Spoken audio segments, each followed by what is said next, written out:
Hello everyone. Paramedical NEET এক্সামের ওপর সারা দেশ তোলপাড় হয়ে যাচ্ছে।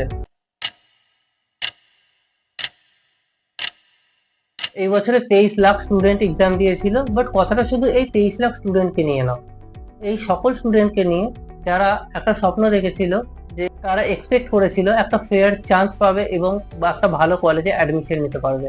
কথাটা সেই সবার জন্যই, যারা ভাবে ভালো করে পড়াশোনা করলেই একটা ভালো সিকিউর ফিউচার তাদের জন্য ওয়েট করে আছে। এমনিই আমাদের দেশে স্টুডেন্টদের ওপর পড়াশোনার প্রেশার এমনিই অনেক বেশি, তার উপরে ভালো কলেজ কম, আর ভালো কলেজগুলোতে সিট কম, তার উপরে যদি এক্সামও ঠিকঠাক করে না হয়, তো তাহলে আর কি আশা থাকবে দেশের ভবিষ্যতের জন্য। আগের মাসে এক্সাম হয়ে যাওয়ার পর পাটনা পুলিশ 13 জনকে অ্যারেস্ট করে। আর এরা কি করছিল, এরা এরা 30 থেকে 50 লাখ টাকা করে চার্জ করছিল এক একটা স্টুডেন্টের কাছ থেকে লিক পেপারের জন্য। পেপার লিকস তো আজকের ডেটে একটা কমন ব্যাপার হয়ে গেছে। দ্য ইন্ডিয়ান এক্সপ্রেসের ইনভেস্টিগেশন বলছে গত 5 বছরে 41 মানে 41টা পেপার লিকস হয়েছে, যার ফলে 1.4 করোড় লোকের জব সিকার্স যারা আছে তাদের লাইফে এফেক্ট পড়ছে। যখন 4th জুন নিট এক্সামের রেজাল্ট পাবলিশ হলো, তো তখন কিছু আনবিলিভেবল অ্যান্ড ইরেগুলারিটি দেখা গেছিল। সবাই বলছে এটা অনেক বড় একটা স্ক্যাম। ইমাজিন করে দেখো তো একটা স্টুডেন্টের কতটা খারাপ লাগে। 16 বছরের একটা ছেলে যে এক্সামটা দেবে বলে দিন রাত এক করে দিল, তো তারপরে কি হলো, যখন রেজাল্ট বেরোলো সে জানতে পারলো এটা একটা স্ক্যাম। তার সব স্বপ্নটাই ভেঙে যায়। নেট ইউজি এক্সাম, এটা হলো national eligibility entrance test of under graduate. এটা হলো সারা দেশের মেডিকেল ডেন্টাল আইস কোর্সের আন্ডার গ্রাজুয়েট অ্যাডমিশন এক্সাম। সারা দেশের একটা এক্সাম। এর আগে হতো AIPMT exam, all India pre medical test. But যখন এই এক্সামটা হতো, তো তখন আলাদা আলাদা স্টেটে আলাদা আলাদা কলেজে প্রি মেডিকেল টেস্টও হতো। তাই এই সব এক্সামগুলোকে বাদ দিয়ে একটা এক্সামকে রিপ্লেস করানোর জন্য নেটকে ইন্ট্রোডিউস করা হলো 2013-তে। শুরুতে অনেকগুলো state, Andhra Pradesh, Karnataka, Gujarat, Tamil Nadu, West Bengal protest করেছিল। তার জন্য আরো কিছু বছর সময় লেগে যায়, আর 2016-তে প্রথম নেট কন্ডাক্ট করা হয়। The net exam during the first 3 years 2016, 2017, 2018 were seen by CBSE, কিন্তু 2019 সালে পর থেকে এই এক্সাম কন্ডাক্ট করার দায়িত্ব দেওয়া হয় NTA কে। NTA মানে হলো ন্যাশনাল টেস্টিং এজেন্সি।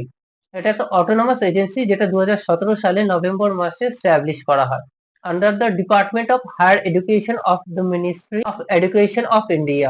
এটাকে বানানো হয়েছিল তার কারণ ভাবা হয়েছিল আরো বেশি করে এর কাছে ইন্ডিপেন্ডেন্সি থাকবে, ট্রান্সপারেন্সি থাকবে, আরো মানুষ বেশি করে কনফিডেন্স পাবে। বাট আজকে সবার আগে NTA এর ওপরেই, কিন্তু কেন? Problem number 1, paper leak. আর 13 জনকে পেপার লিকের জন্য অ্যারেস্টও করা হয়েছে। যদি নেটের রেজাল্ট দেখা হয়, তাহলে প্রিভিয়াস ইয়ার বা তার আগে 2 থেকে 3 জনের ফার্স্ট র্যাঙ্ক আসতো, বাট এইবারে ফুল মার্কস পেয়েছে 64 জনের, যাদের মধ্যে থেকে অনেকেই ছিল সেম সেন্টার থেকে। এছাড়াও আরো অনেক প্রবলেম আছে। আর রেজাল্টের পরে অনেকে সুইসাইডও করেছে। ওরা যদি মনে হয় যে আমাদের এডুকেশন সিস্টেমে চেঞ্জেস এর দরকার আছে, তাহলে ভিডিওটাকে শেয়ার করো।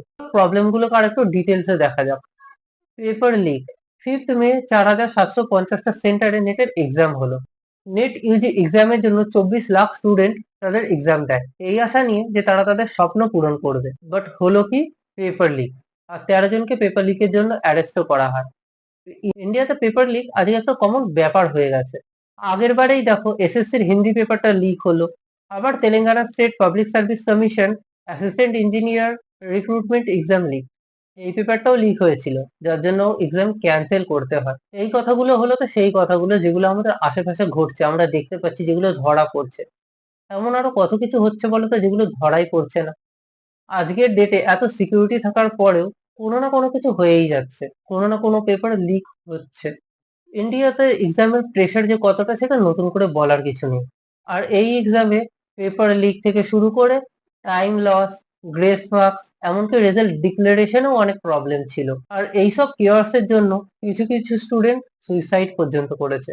This is the sad reality of India. যদি ভিডিওটা ভালো লেগে থাকে তাহলে শেয়ার করো আর সাবস্ক্রাইব করো। দেখা হবে অন্য কোনো ভিডিওতে।